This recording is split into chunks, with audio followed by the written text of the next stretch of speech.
Друзья, рада всех приветствовать на заседании нашего светского клуба. Сегодня, сразу после анонса, как вы уже знаете, в первой части видео речь пойдет о вышивке. И я представлю вашему вниманию итог моей работы за прошедшие 2 недели. Я вышиваю огромную картину «Базарный день» Теодора Жерара.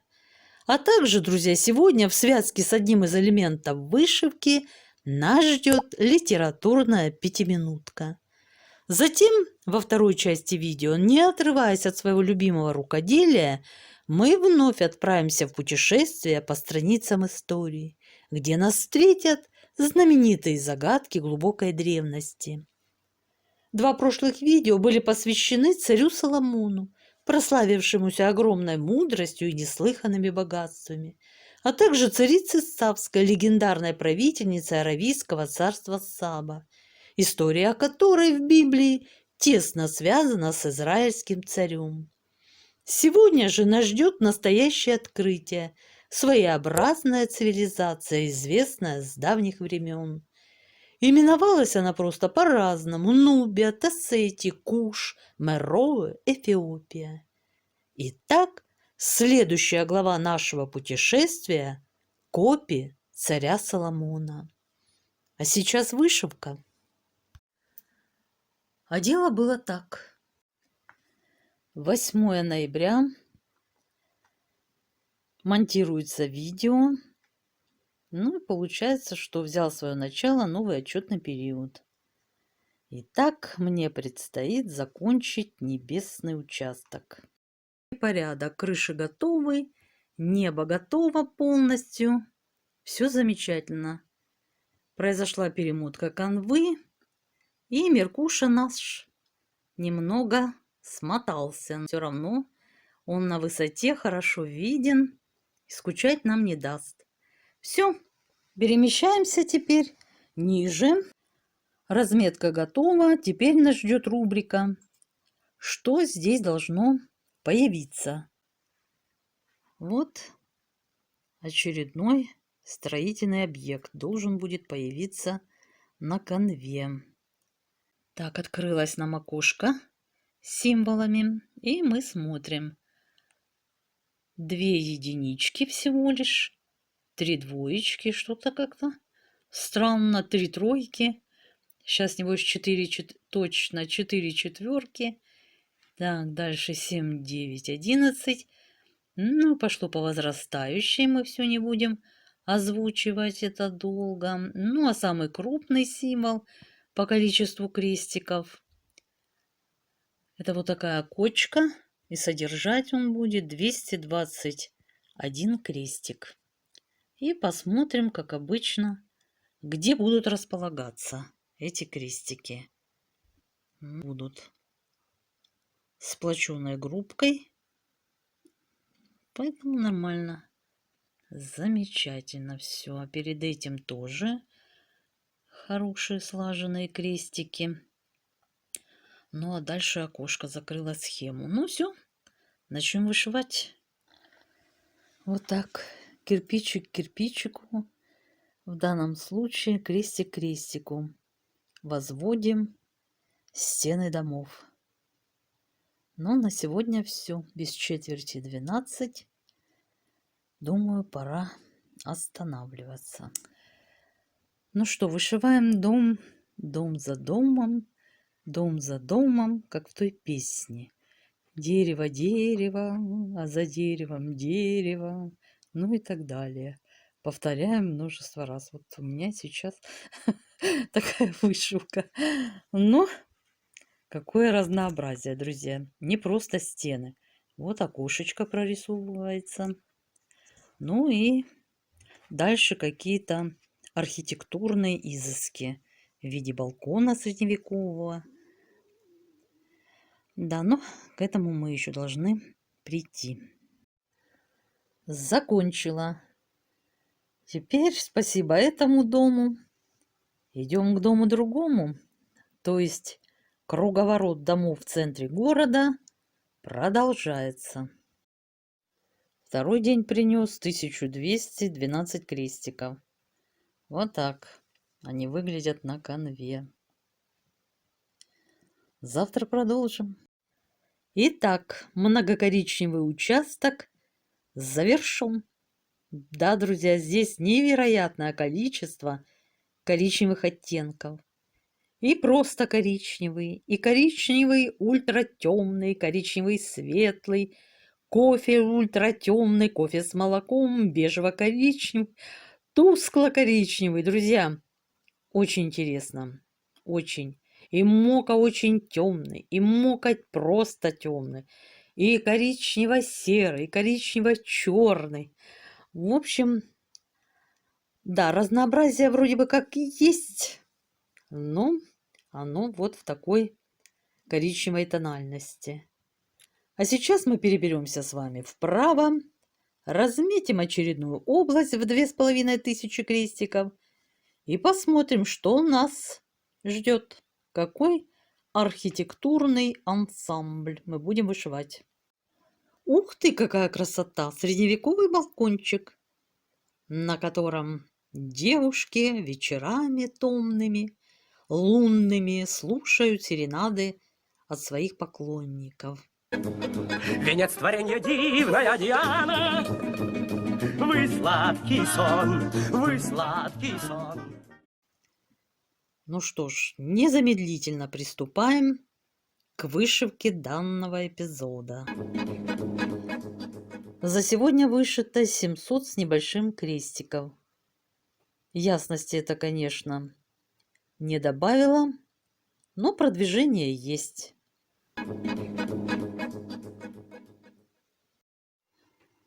Этот участок готов, но балкон еще будет продолжать вышиваться. Зато выглядит он уже достаточно волнующе.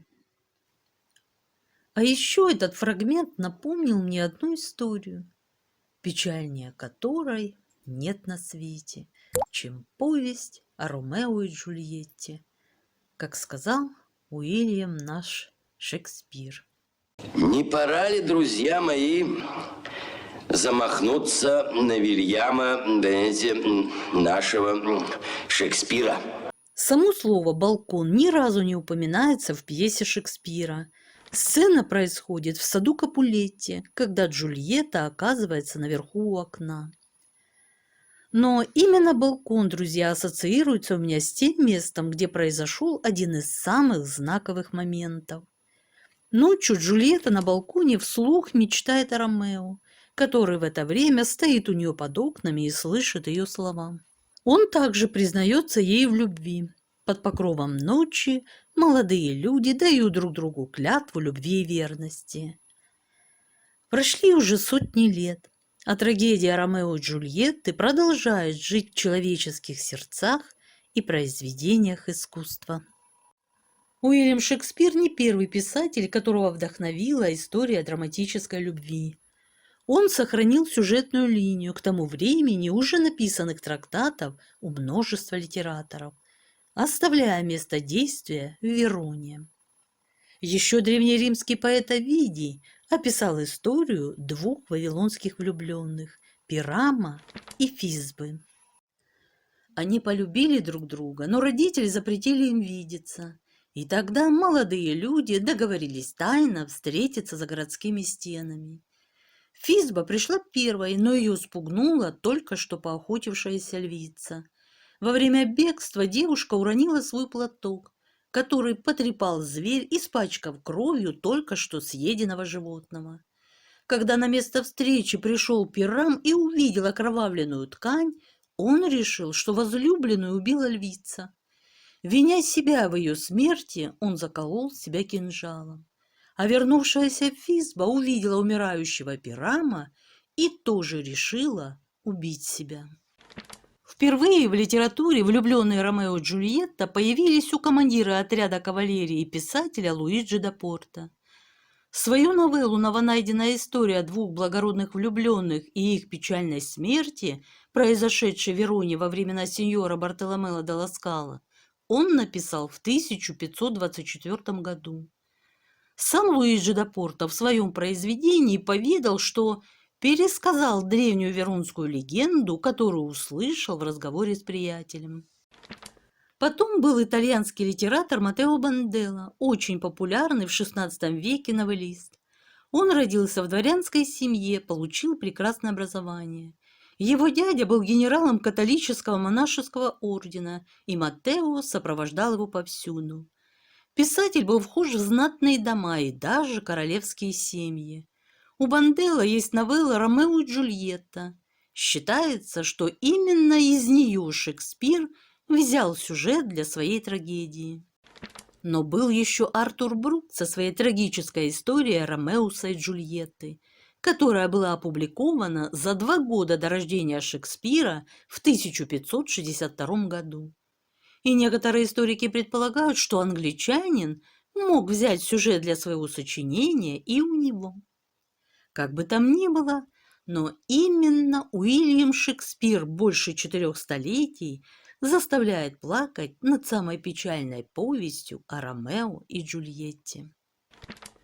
И если у Брука Джульетте было 16 лет, у Дапорта 18, у Банделла 20, то в шекспировской трагедии она совсем дитя, 13 лет.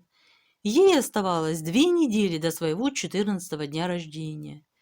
Во времена английского драматурга минимальным возрастом женщины для вступления в брак считалось 12 лет. Во второй сцене отец Джульетты отвечает графу Парису: «Я повторю, что говорил и раньше. Мое дитя еще не знает жизни. Ей нет еще 14 лет. Пускай умрут еще 2 пышных лета. Тогда женою сможет стать Джульетта». Как известно, Шекспир не указывал в своей истории каких-то конкретных дат. Историки потратили много сил и времени, чтобы сопоставить все события в трагедии и вычислить точную дату ее рождения. Считается, что Джульетта Капулетти родилась 16 сентября 1284 года. Точный же возраст Ромео никогда не указывается. Ромео и Джульетта знали друг друга меньше 24 часов, прежде чем поженились, и чуть больше 4 дней, прежде чем встретили свой трагический конец. Они встретились на балу Капулетти в воскресенье вечером и были обвенчаны монахом Лоренцо на следующий день. Их интенсивные отношения быстро развивались. Существовали ли реально Ромео и Джульетта? На самом деле эта история не имеет в себе ничего такого, чего не могло бы произойти в реальности. Учитывая историю мира, она могла повторяться в разные эпохи и на разных континентах. Летописцы-биографы дают однозначный ответ: нет, Ромео и Джульетта не существовали. И все архитектурные подтверждения – происки хитроумных властей Вероны для привлечения туристических масс. В Вероне, Италия, месте, которое Шекспир, как говорят, никогда не посещал, в доме начала XX века был пристроен балкон, который назвали балконом Джульетты. Балкон примыкает к дому, который когда-то принадлежал семье с фамилией Капелла, а теперь он известен как дом Джульетты. Это одна из самых популярных туристических достопримечательностей Вероны, особенно среди молодоженов. Посетители долгое время призывали оставлять письма Джульетте в трещинах стены под балконом, в надежде, что Джульетта взамен наложит на них заклинание вечной любви. Историки говорят, что нет почти ничего, что связывало бы дом с трагической историей любви Шекспира, и что знаменитый балкон был построен из частей средневекового саркофага в XVII веке. Как и сцена на балконе, балкон в доме Джульетты всего лишь часть одного большого недоразумения. Имя же Ромео стало синонимом мужчины-любовника, а именем главной героини пьесы Шекспира «Ромео и Джульетта» назван спутник планеты Уран. Был открыт 3 января 1986 года по снимкам и сделанным аппаратом Voyager 2. Вот такую, друзья, историю и навеял мне своим появлением фрагмент картины «Балкон». И если вначале я колебалась, кому будет принадлежать этот архитектурный элемент, Джульетте или Диане, то теперь без сомнений селим здесь Диану. У Джульетты под окнами, балконом должен быть сад, а у нас шумный многоголосый базар. Вот так, друзья, дома полностью еще не готовы, а персонажи картины уже начинают проявлять к ним активную заинтересованность. Ну что ж, а мы с вами идем дальше. А теперь нас ждет следующий эпизод картины с участием немаловажного персонажа древнеримского бога Меркурия. Меркуша, привет! Начала продлевать тебе постамент в виде фонтана. Готово. Рельефный красавчик получается, но заморочливый. Единички, единички, разброс крестиковый. И переходит он еще, как видите, правой частью на следующий участок. А пока что мы перемещаемся вниз к домовым областям вышивки. Здесь, помимо жилищного строения, начинает зарождаться рыночная палатка. Вот, внизу желтовато-золотистого цвета появился ее верх. Это радует, так как осталось всего лишь заполнить крестиками вот эти видимые участки канвы, и следующая перемотка основы даст уже возможность встретиться с первыми героями картины. Да, надо ускоряться. Чуть сложнее стены окон вышивались балкон и постамент. В целом же в работе особого напряжения не ощущалось. Единственное, это хотелось бы, чтобы красивые узоры на постаменте, вот они в картине, были более узорны, более четче и понятнее. Но я не дизайнер, я не знаю, возможно ли вообще это отобразить в схеме.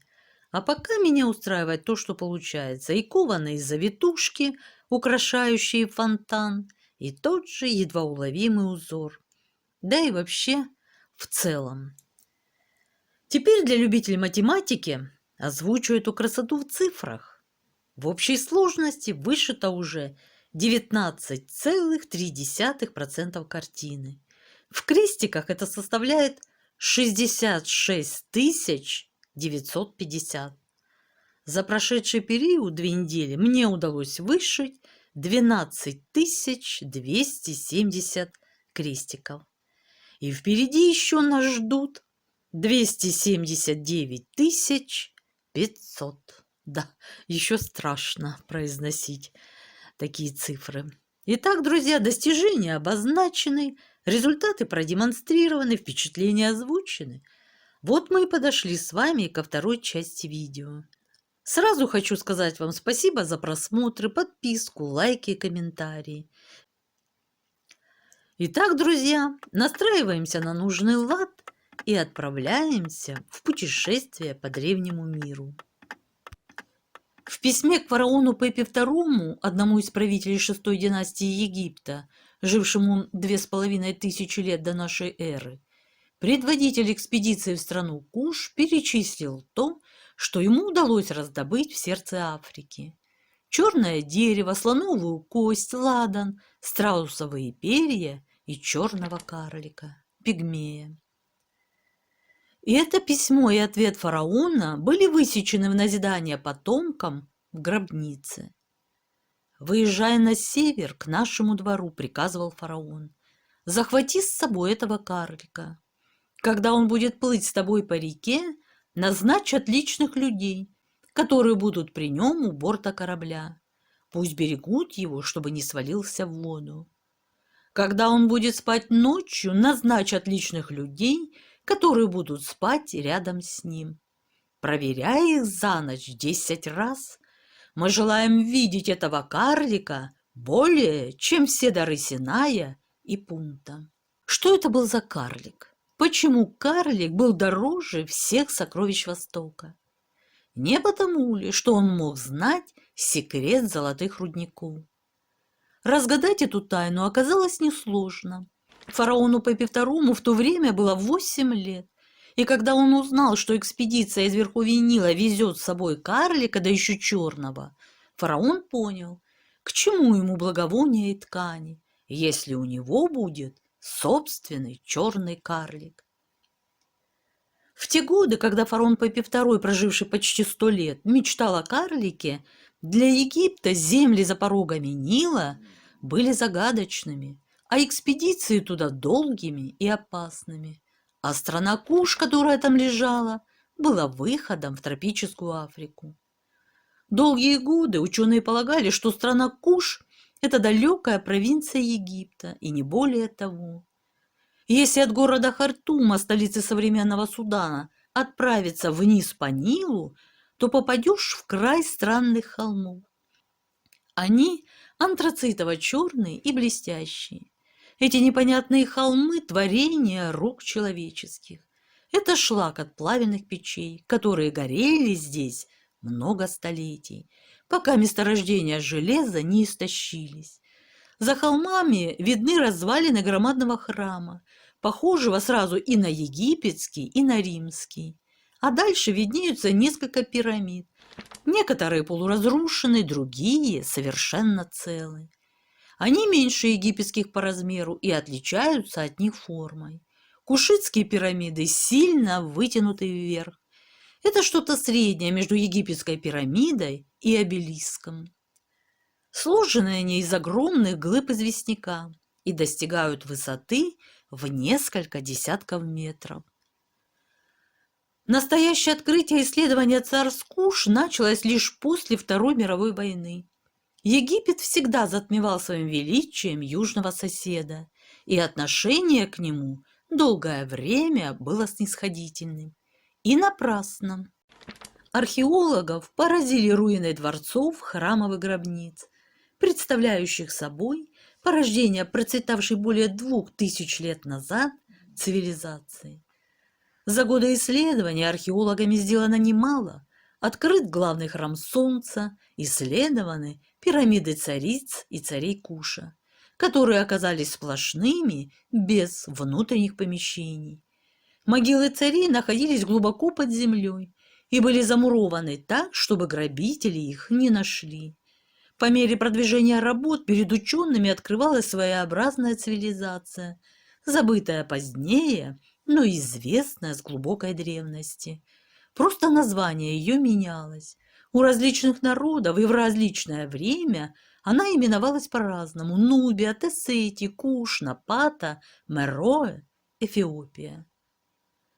Суданское царство Куш, располагавшееся в среднем течении Нила, известно нам из египетских и греческих источников.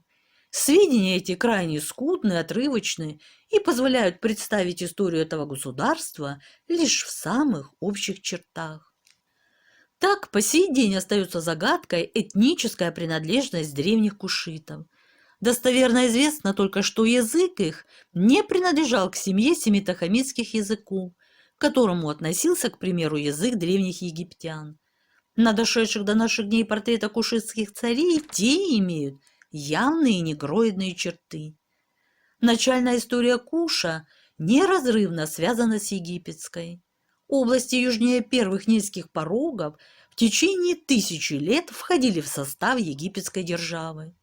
Здешнее население восприняло египетскую культуру, но в XI веке до нашей эры при фараонах 20-й династии Куш навсегда отделился от Египта и с тех пор следовал своим историческим путем. Первые века самостоятельного существования Куша не освещены никакими источниками. О политической жизни этого времени нам тоже ничего не известно. Видимо, власть тогда находилась в руках местных царьков.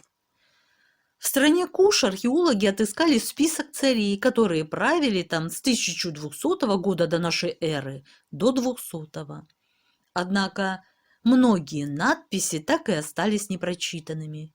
Кушиты создали свою письменность на основе египетских иероглифов, но не скопировали их, а приспособили к своим нуждам. Значение многих иероглифов не имеет ничего общего с египетскими, и внешнее сходство только путает. Кушиты переняли от египтян многое, в том числе и культ Амона, но стать египтянами они не могли. И не только потому, что отличались от них цветом кожи, Кушиты были гораздо темнее и языком, но и занятиями населения. Египет был рожден Нилом, и Нил кормил его. А кушиты жили скотоводством, потому что их земли были не пустыней, подступающей к реке, как в Египте, а степями, где паслись огромные стада. Один из древнейших центров государства – город Керма.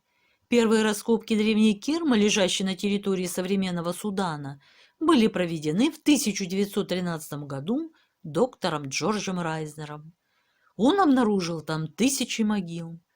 Они были покрыты круглыми холмами земли, самый большой из которых по длине равнялся футбольному полю. В каждом холме находилась погребальная камера, которая по своим размерам превосходила погребальные камеры Великих пирамид.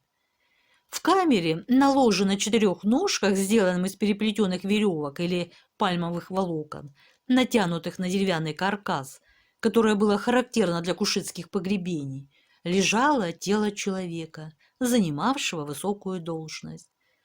Ложе было усыпано золотом и окружено изящно выполненными предметами из бронзы, слоновой кости и фаянса.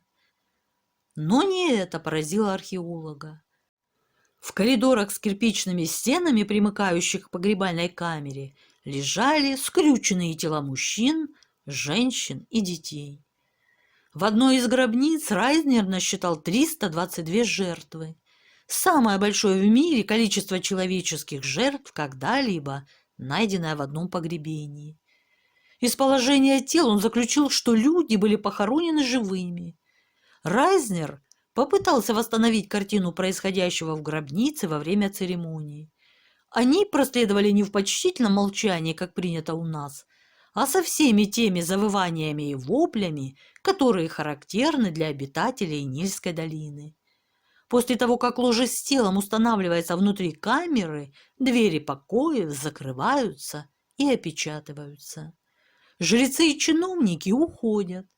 Женщины и слуги располагаются в примыкающем к камере узком коридоре. Все причитания и движения прекращаются. Подается сигнал.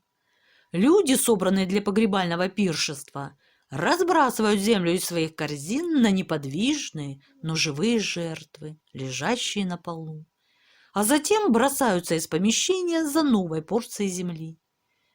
Переживания жертв мы, вероятно, преувеличиваем. Их поддерживали их религиозные верования, и они занимали свои места охотно и без колебаний. Но в последний момент, как мы видим по тем позам, в которых застала их смерть, по ним прошла волна ужаса, и в некоторых случаях были судороги во время агонии. Кушитам были свойственны и другие своеобразные обряды и порядки. Около X века до нашей эры центром государства становится город Напата, ставший вскоре одним из богатейших городов древнего мира благодаря военным походам и золоту, которое добывалось тогда в Нубии. Великолепие эфиопских вельмож затмевало даже одеяния знатнейших египтян и вавилонян. Эфиопы носили множество украшений. Правда, их украшения уступали египетским в изяществе формы, были тяжеловесными и грубыми. Их браслеты были так широки, что иногда доходили до локтя.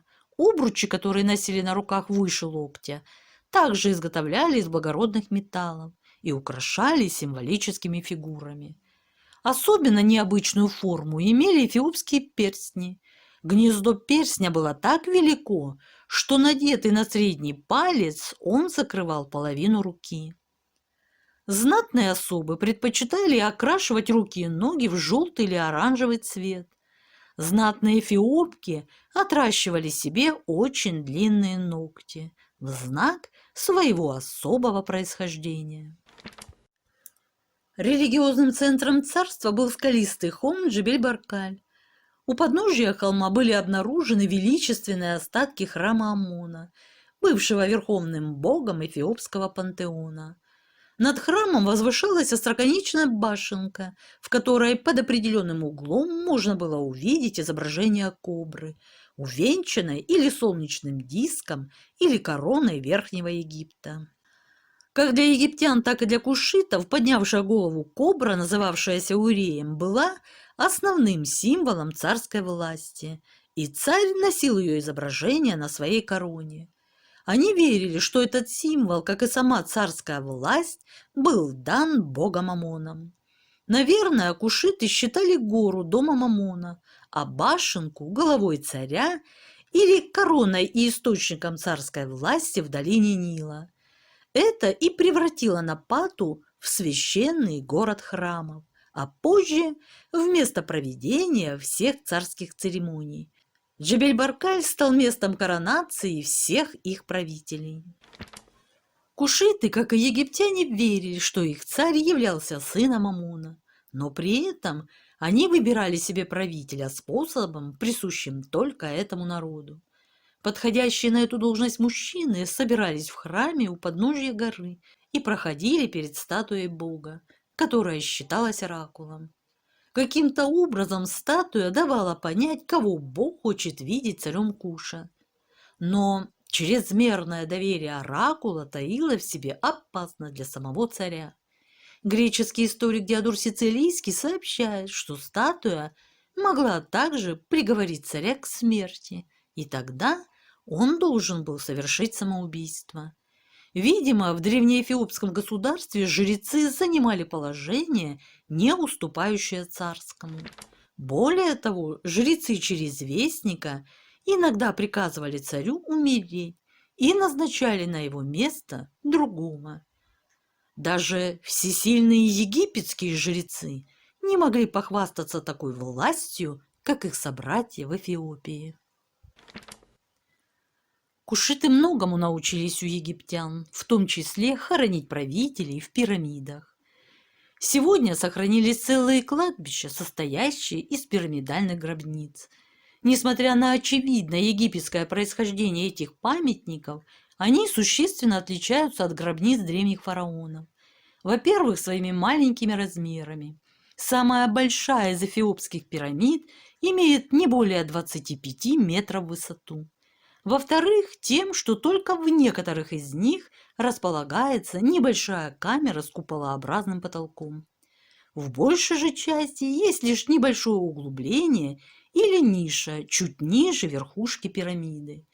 Наконец, все они острее египетских пирамид, с гладкими, а не уступчатыми поверхностями. У многих перед входом выстроена небольшая пристройка, всегда обращенная на восток. Хотя сами пирамиды установлены без соответствия сторонам света. В этой пристройке совершались, вероятно, поминальные обряды, как и в небольших отдельно стоящих храмах при египетских пирамидах. Эти различия в постройке гробниц эфиопских царей и древних повелителей Египта указывают на неодинаковое положение, которое те и другие занимали по отношению к народу. Египтяне в лице своих фараонов чествовали высшее из своих божеств, а потому и воздвигали им памятники, которые должны были существовать вечно. Эфиопские государи являлись для своего народа лишь представителями человеческого могущества. Немецкая экспедиция провела интересный эксперимент. Были приглашены каменщики и другие строители из окрестных деревень. И им предложили восстановить рассыпавшиеся пирамиды. Суданцы, прямые потомки тех, кто возводил пирамиды Мероэ, не только смогли восстановить пирамиды, но и показали, как они воздвигались много столетий назад. Как только Египет отступил из страны Куш, сами кушиты начали наступление на север. Одна за другой сдавались египетские крепости. Есть сведения, что египетские жрецы Амона тайно помогали завоевателям, так как те были верными поклонниками Амона, и их цари обещали жрецам поддержку, которой они лишились при последних слабых фараонах. Наконец, кушитский царь Пианхи взял Фивы. Затем, после осады, захватил Мемфис. Летопись передает интересную деталь, случившуюся с Пианхи во время пребывания в Гермополе, когда он, будучи в городском дворце, пошел в конюшню жеребцов и стойла кобыл. Он заметил, что они заморены голодом, и сказал: «Клянусь любовью Ра, Для моего сердца самое отвратительное – так морить лошадей.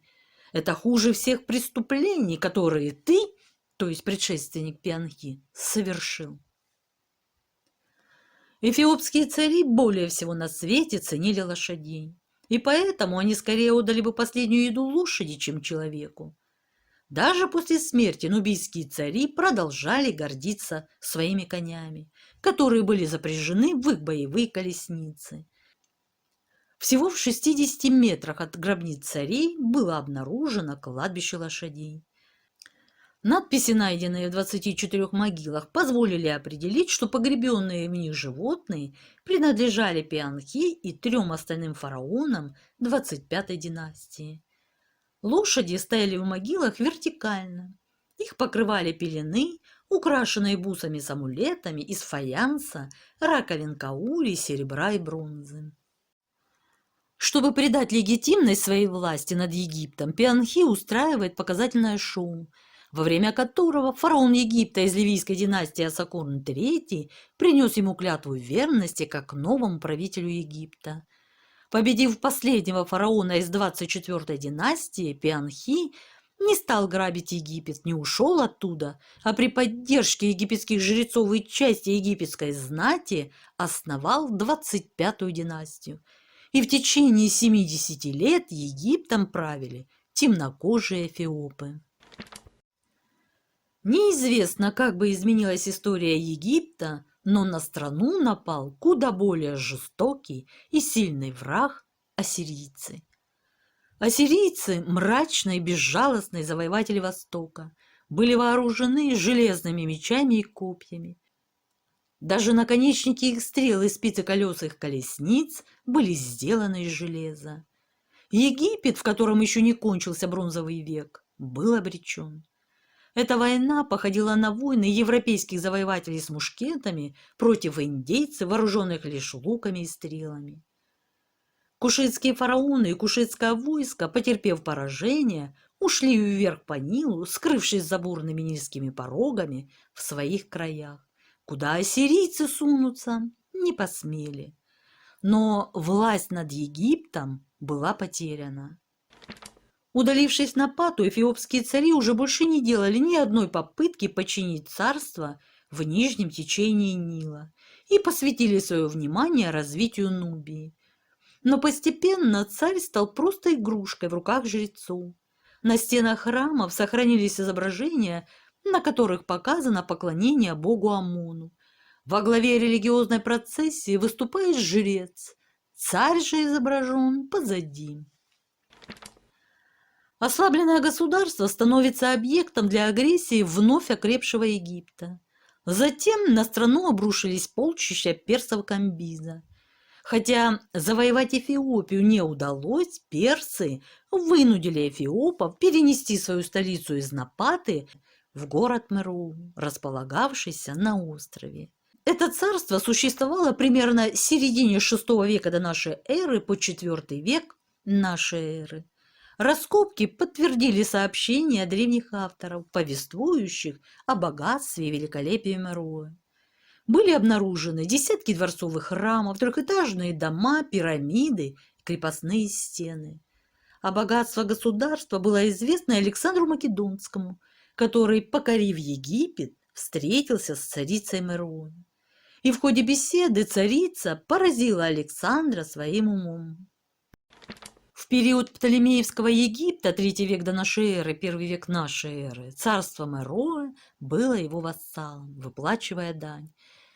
Хотя несколько раз поднимало восстание. В римские времена легионы новых хозяев Египта вторгались в Куш, но править там римляне могли лишь формально.